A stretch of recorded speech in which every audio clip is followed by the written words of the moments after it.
김현정의 뉴스 쇼.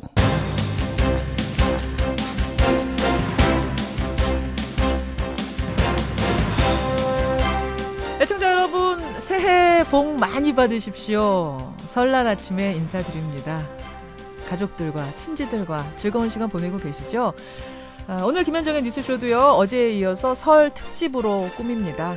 딱딱한 시사 말고 풍성한 문화 얘기로 오늘도 채워봤습니다. 광고 후에 오동진 씨와 함께 오죠. 김현정의 뉴스쇼 설 특집, 오늘도 오동진의 영화여행 올드앤뉴로 1부는 함께 하겠습니다. 명절의 남자, 영화 저널리스트 오동진 씨 나오셨어요. 어서 오십시오. 네, 휴일 없는 남자라는 얘기였죠. 네. 추석과 설 네. 한 해에 2번 만나는 남자. 사실 제가 네. 요런 연휴 시즌에 할 일이 없어요. 왜요? 집에서 뭐 친척들이랑 전도 붙이고 뭐 안 하세요? 하는데 굉장히 저희 소박하게 하고요. 하루 그 당일 정도 뭐 그렇게 하고. 어디 뭐 안 가지, 고향에 안 안 가죠. 가지. 네, 그러니까. 제가 서울이고 뭐 이러니까 그냥 주로 집에 있는데, 그러니까 결국은 저는 극장 아니면 뭐 갈 데가 없어요. 그러니까. 그래서 김현정의 뉴스쇼. 그렇죠. 네. 쓸쓸하실까봐, 적적하실까봐 네. 이렇게 매번 불러드리는데 매번 반응이 좋아요. 네. 이번에 그런 걸로 이제 그 위안을 삼고 나오는 거죠. 근데 아까 시작하실 때, 그러니까 설 연휴니까 좀 따뜻하고 뭐 이런 딱딱한 시사에서 좀 벗어나자 그랬는데, 이제 제가 갖고 나온 영화가 딱딱합니까? 좀 딱딱할 수 있죠. 근데 네. 오늘 뭐 가지고 오셨어요? 두 편. 네. 올드 하나, 뉴 하나. 네. 올드한 영화는 한반도고요. 2006년작. 강우석 감독. 강우석 감독. 한반도. 네. 네. 그리고 또 하나는 여러분들 잘 아시는 강철비. 강철비. 이게 사실은 이렇게 연결돼 있어요, 영화가. 아하. 그 영화가 예지력이 있잖아요. 앞을 내다보는 게 있죠. 그러니까 이제 예전에 곡성 같은 영화. 예. 네. 그 사회가 막 어수선해질 것이다. 사회가 좀 아수라장이 될 것이다. 그러면 영화 속에 그게 반영이 되고요. 뭐 그렇거든요. 어떻게 보면 한반도 같은 경우가 한반도 상황을 좀 예감하고 있었던 것 같다. 2006년에 만들어졌지만 그 후에 펼쳐진 일들을 우리가 복귀해 보면은 뭔가 예감했었구나. 어떻게 보면 지금 상황이 영화 한반도 상황하고 똑같아요. 한번 들어가 볼까요? 그럼 어떤 영화인지. 2006년 강우석 감독의 한반도. 일단 주연 누구였습니까? 안성기, 씨, 문성근. 문성근 배우, 문성근 씨는 그 문익환 목사의 아드님이잖아요. 영화에서는 대부분 악역을 해요. 그렇더라고요. 문성근 이거 잘 어울려요. 1987에서도 그 장세동 역할 했잖아요. 맞아요. 그 야비한 역을 희한하게 잘 어울려요. 그 나이 드시면서 점점 더 잘하는 거예요. 그게 자기 안에 그 야비함이 없으면 그게 안 나오거든요. 두 분 이런 얘기 하셔도 괜찮은 사이세요? 뭐 전화로 한 방 때리겠죠, 저를. 문성근. 악역 잘해요. 진짜 잘해요. 네, 그래서 내가 장준환 감독한테도 왜 문성근 그 장세동 역할을 줬냐 했더니 재밌잖아요. 이렇게. 근데 여기서도 한반도에서도 총리인데요. 정말 그 호신탐탐 대통령 말을 무시하고. 대통령이 안성기 씨예요. 그렇죠. 네. 안성기 그 배우가 대통령 말고 다른 역 맡으면 이상하잖아요. 이상하게 또 안성기 씨는 항상 선한 역할. 악한 역할을 하면은 영화 스토리가 안 될 것 같아요. 안성기 악역이란 건 떠오르지가 않아요. 안성기 악역은 없죠. 그러고 보니까 그렇죠. 그래요. 이 선한 쪽에 서 있는 역할이고, 그리고 그분은 이제 국민 배우기 때문에 그분을 함부로 악역을 시킬 수가 없습니다. 그리고 계급을 또 함부로 낮추면 안 돼요. 계급도 대통령 정도로 해야지. 뭐 이렇게 장관 이렇게 좀 안 됩니다. 그럼 배우는 그럼 불편해하지 않아요? 너무 이미지가 국민 배우 이렇게 딱 근데 돼버리면? 그게 본인에게는 일종의 굴레예요. 그렇죠. 그러니까 안성기 씨도 정말 쉽지 않은 인생을 살아온 거예요. 어쨌든 이 한반도에서 안성기 씨가 대통령, 그다음에 이제 국무총리가 문성근 씨인데, 사사건건 사실은 특히 외교 안보 문제에서 부딪히는 거죠. 그리고 이제 문성근 총리가 정치적 야욕이 있어요. 그래서 조금 이제 자기가 집권에 대한 또는 뭐 이 정권에 대한 그 야심이 있기 때문에 계속 부딪히는 역할로 나오고요. 한반도 상황은 지금 분단 상황이긴 하지만 경의선 철도를 이어가고 뭐 등등 하면서 조금 유화 국면이에요. 그 전까지는 그 군사적으로 대치해왔던 것이 심화됐다가 이제 여기 대통령이 바뀐 거예요. 예. 영화 속에서. 안성기로 바뀌었습니다. 바뀌었어요. 비슷하죠. 그렇죠. 네. 이미지가 비슷하잖아요. 그런 면도 있네요. 네. 예. 그러니까 이게 지금 12년 전인데 예. 지금 상황하고 거의 싱크로율 100%예요. 여러분 상상하면서 네. 한번 들어보세요. 남과 북이 막 대치하다가 정권 바뀌었어요. 정권 바뀌고 유화국면. 유화국면 갔고요. 요럴 때 이제 등장하는 게 꼭 이제 있죠. 일본이죠. 일본이 네. 등장합니다. 어떻게 등장하는 거예요? 일본이 여러 가지 이유가 있는데 영화 속에서 보면 일단은 이 역사적인 문제랑 같이 좀 결부가 돼요. 그러니까 경의선이라고 하는 게 일제 시대 때 만들어진 거여서 예. 남북한이 경의선으로 연결한다. 예. 우리 거다 이거죠. 그 철도가. 그거 1907년에 그렇죠. 대한제국하고 조약 맺었다 우리가. 운영권이 운영권 내놔라. 우리에게 있다. 우리한테 이거죠. 있다. 일본이 이렇게 영화 속에서. 그래서 영화 속에서 이제 또 뭐가 그럼 벌어지냐면 그러면 고종이 그걸 찍었단 말이에요.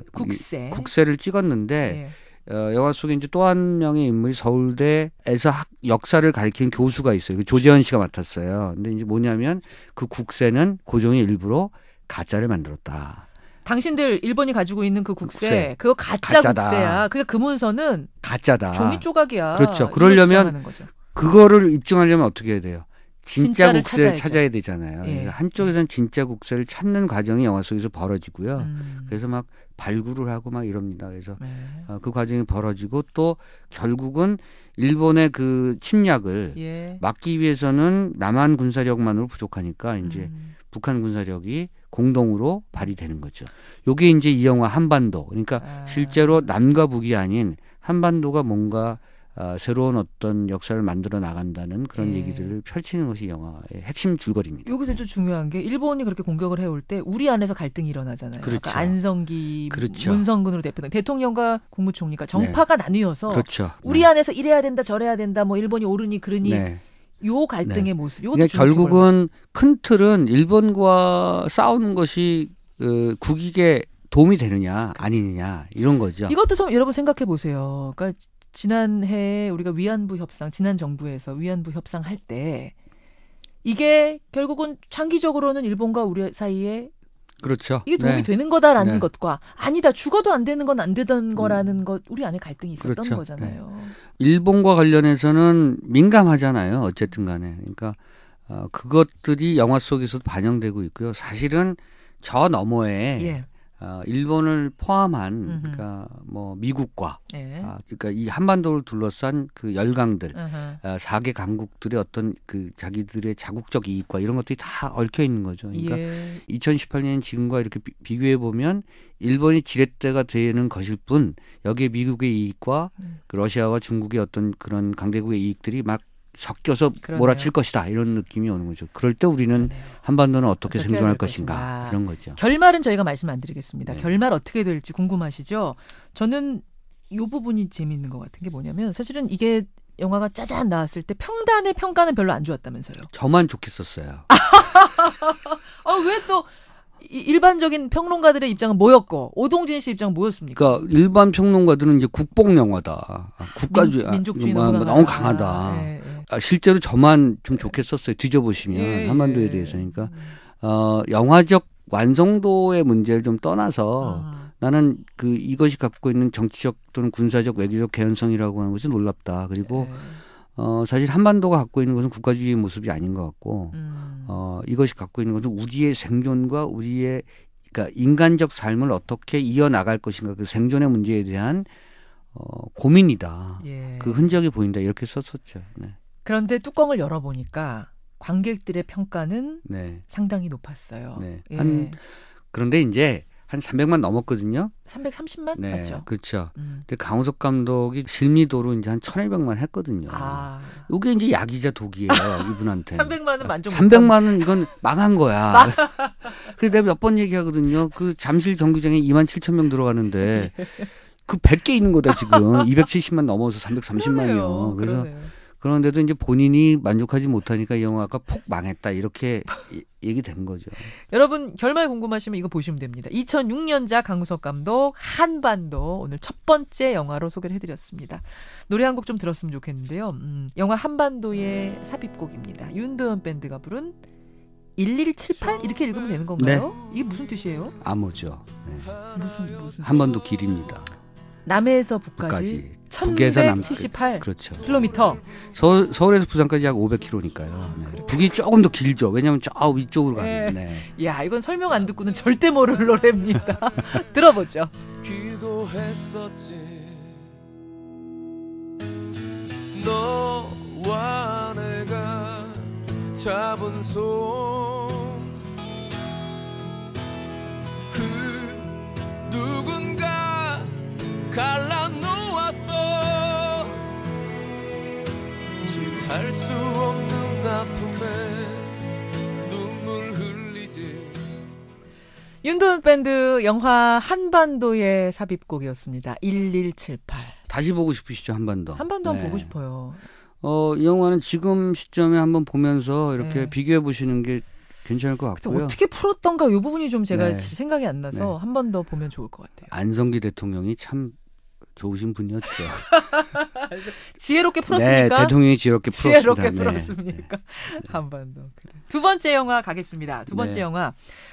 뭐 많이 골라오셨어요? 보신 영화인데 최근에 강철비 강철비. 그래도 500만 가까운 관객이 보셨기 때문에 뭐 얘기 다 아실 것 같고. 강철비는 저희 뉴스쇼에서 양우석 감독하고 네. 그러고 보니까 앞은 강우석 감독, 뒤는 양우석 감독이에요. 네, 그렇네요. 네. 양우석 감독하고 인터뷰를 해서 저희 뉴스쇼 그러네. 청취자들은 익숙해요. 네. 예, 양우석 감독. 양우석 감독이 어떤 사람이냐면 양우석 감독을 전 딱 보고 있으면 치밀 이런 단어가 생각나요. 치밀함. 치밀하다. 네. 네. 왜요? 시나리오 짜는 것도 그렇고요. 음. 이것과 관련해서 자기 스타디가 굉장히 뭐랄까 충실한 사람이에요. 진짜로 다 보고 진짜로 쓰는 다 스타일. 보고 진짜로 색임 다 해놓고 그걸 완벽하게 쓰는 거죠. 완전 모범생 성실파시구나. 양우석 감독. 그래서 잘못하면 재미없어요. 잘못하면 재미. 그런데 양우석 감독의 특징은 예. 그거를 만들어내는 거죠. 재미도 그 더해서. 우려를 알기 때문에 이렇게 하면 재미없을 수 있다. 다큐멘터리 된다. 이걸 알고 있기 때문에 예. 거기에 극적 재미를 넣을 줄 아는 거죠. 그만큼 그렇군요. 자기의 내공이 만만치 않은 감독이고 원래는 그 웹툰 작가였잖아요. 그렇죠. 네. 그러니까 웹툰 작가니까 그 스토리 개발에 대한 자기 그 특유의 감각이 있습니다. 강철비 제목이요, 여러분. 강철비예요, 진짜. Still Rain. 강철비입니다. 이게 언제 기획된 건지 아시죠? 오래됐죠. 이게 원래는 그 양우석 감독이 변호인 만들었잖아요. 맞아요. 변호인 전에 먼저. 기획이 된 거예요. 네. 그러니까 이게 김정은이 아니죠. 김정일이에요. 맞아요. 네. 김정일이 갑자기 사망을 했으니까 음흠. 영화 이제 완전 멘붕 왔죠. 그러니까 만들 거 없는데 뭐 할까 하다가 변호인이 나온 거고 변호인이 엄청 성공을 해서 만약에 변호인이 성공을 못했으면 이 영화 강철비가 나오지 못했겠죠. 그런 비하인드 스토리는 전 몰랐어요. 그래서 이제 변호인이 성공하고 그러면 그 전에 우리가 하려고 했었던 것을 다시 살려보자. 한번 하자. 근데 이제 제작자는 바뀌었죠. 그 사이에. 그래요. 네, 그래서 그것도 이제 서로 양해한 사이 그 선에서 예. 강철비의 감독이 다른 제작자와 함께 예. 이 영화를 만드는 거죠. 네. 여러분 줄거리는 대충 아시죠? 그러니까 쿠데타가 발생합니다. 네. 북한에서. 네. 쿠데타가 발생한 직후에 최정예 요원 엄처로 정우성이 네. 군한 역할. 정우성이 치명상을 입은 북한 1호. 네. 그러니까 이게 김정은 이제 위원장이죠. 네. 함께 남한으로 내려옵니다. 네. 그래서 곽철우를 만나죠. 곽철우 씨는 한국 외교관. 그렇죠. 청와대 외교안보 보좌관. 예, 네, 예. 그런 거죠. 그래서 음. 영화 속 대사에서도 나오지만 너는 북한 1호를 모시는 사람, 나는 남한 1호를 모시는 사람. 그러니까 그러니까 곽도원 씨가 분한 그렇죠. 역할입니다. 곽철우죠. 예, 그래서 예. 같은 철우. 그러네요. 또 이게 네. 엄철우, 곽철우. 그게 이제 철우가 철비잖아요. 그렇죠. 철비네요. 네, 그러니까 두 철비가 남과 북이 아. 만나서 한반도에 그 펼쳐진 군사 무력 충돌 상황. 이게 지금 매우 심각하죠. 충분히 있을 수 있는 얘기. 그러니까 북한이 그렇게 되자 네. 북한은 선전포 미국을 상대로 선전포고를 하고 네. 남한에선 계엄령이 선포되고 그러니까 네. 열강들이 우리 주변에 에워싸고 네. 뭐 이런 상황들이 그러니까 있는 이제 어쨌든 또 다시 나온 게 선제 타격론이잖아요. 그렇죠. 이랬을 때 먼저 치느냐, 거죠. 북한을 먼저 이 DMZ 그 경계를 치고 이른바 이제 무력 상황을 동결시켜 놓는 거죠. 이제 그 선제 타격론이 이제 그렇게 시작해서 예. 참수작전까지 가는 그런 것 같은데요. 그러니까 북한 영화 속에서 나오는 북한의 시나리오는 어쨌든 그렇게 될 경우 미국이 선제 타격론으로 위협할 경우에 남한을 인질로 삼는다는 거죠. 그러면 그 미사일을 대전으로 쏜다는 거잖아요. 그러니까 대전으로 쏘서 대전이 초토화된 상태에서 대전과 평양 사이의 서울, 경기도 일대를 자신은 인질로 볼모로 삼는 거죠. 여기가 몰살될 수도 있고 그렇지 않을 수도 있고 이건 충분히 그리고 재래식 전쟁이 일어나는 거죠. 밀고 내려오는 거니까 미사일을 대전으로 보내고 그 사이에 있는 경기도와 서울 일대는 재래식 그 전투 장비를 통한 재래 전쟁이 일어나는 거죠. 그렇죠. 이 군사 충돌이 무력 충돌이 일어나는 건데요. 충분히 있을 수 있는 얘기죠. 그러니까 우리 결국은 정우성과 곽도원이 손잡고 전쟁 한반도에서 전쟁을 막기 위한 그렇죠. 네. 협공을 펼치는 겁니다. 네.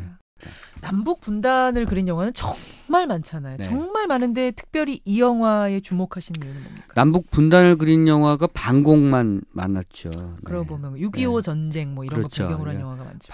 반공주의를 내세운 영화들이 대부분 한반도 전쟁 영화 네. 그리고 그 박정희 시대 때 나온 그 전쟁 영화는 대부분 다 반공 그러네요. 영화고요. 그런데 어쨌든 간에 이 강철비는 이념을 떠나서 사실 민족의 생존 문제에 대한 개념을 대중들에게 좀 적극적으로 설명하고 있다 이렇게 생각하는 거거든요. 그러니까 지금 세계적 그런 그 열강의 흐름 속에서 살아가기 위해서는 우리가 어떤 일들이 발생될 것인가를 미리 좀 예단하고 살아야 된다, 예측하고 살아야 된다 이런 거죠. 그러니까 맨날 북에서 쳐내려 온다 이런 생각만 하지 말고 돌발 전쟁이 있을 수 있는 거잖아요. 그것이 누구에 의해서든, 그게 뭐 미국의 자국의 이익에 의해서든 아니면 일본에 의해서든 뭐 이런 것들이 충분히 개연성이 있기 때문에 여러 가지 복합적인 변수를 판단해야 된다. 그리고 그것을 바라볼 수 있어야 된다라고 얘기하는 것이 강철비라고 생각하는 거죠. 그러니까 전쟁, 과거의 6.25 같은 전쟁만 떠올리는 그 영화가 아니라 네. 미래, 현재를 직시하고 미래까지 내다볼 수 있는 어떤 그런 관점을 제공한다는 점에서 점수를 주시는 거예요. 2020년이에요. 이제 곧. 그러네요. 그렇죠. 2018년이니까. 우리 예전에 2020년이면은 다 자동차들이 날아다니는 줄 알았잖아요. 날아다닐 거야 앞으로 2년 후에. 적어도 그 운전대 안 잡을 거예요. 네, 그냥 날라까지 뭐 아니더라도 아니더라도 운전대를 안 잡는 거죠. 그럴 수 있을지 모르겠죠. 세상에 그 저는 뭐랄까 이렇게 그 선이 없는 전화기가 나올 줄은 저 어렸을 때는 정말 상상조차 할 수 없던 일이거든요. 전화기를 한 사람이 하나씩 주머니에 넣고 다닐 줄이야. 세상에. 아니 저는 그 전화기 선이 있는 전화기도 그래요. 여기서 얘기하는데 미국이 어떻게 들리지? 뭐 이런 생각하고 있는 그 차에 어떻게 선도 없어.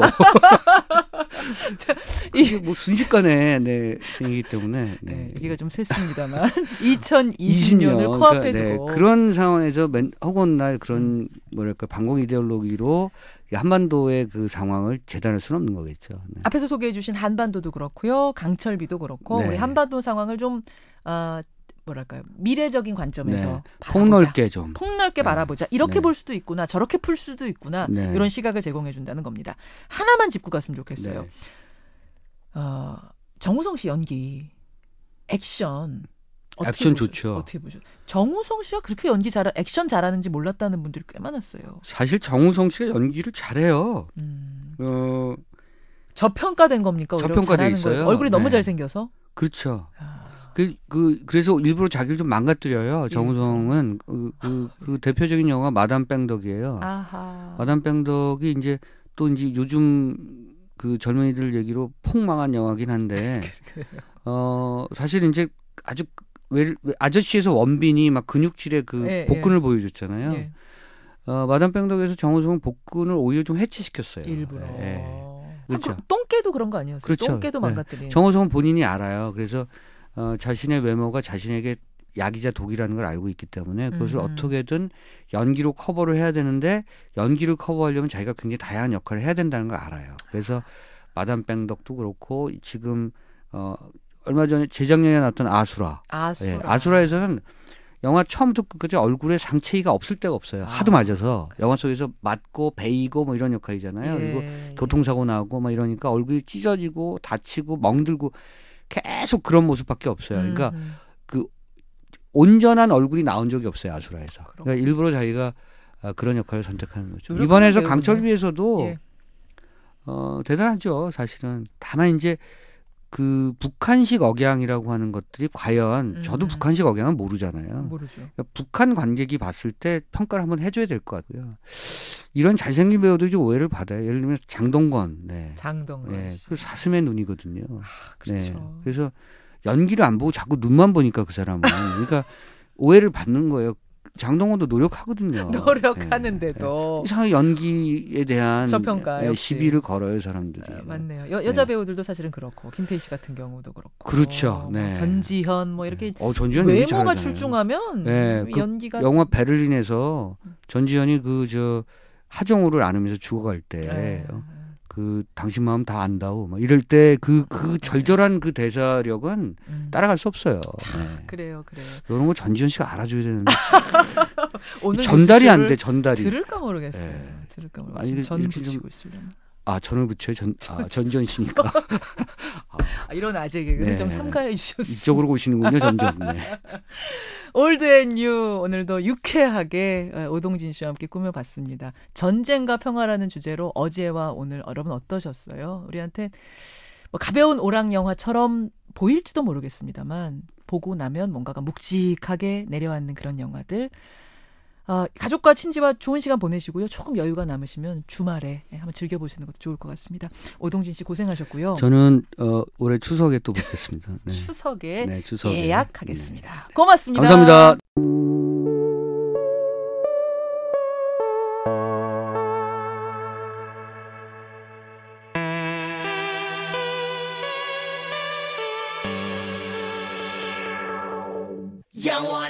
영화 강철비에서 곽도원 씨가 불러서 화제가 됐던 노래죠. 지드래곤의 삐딱하게 들려드리면서 1부 마칩니다.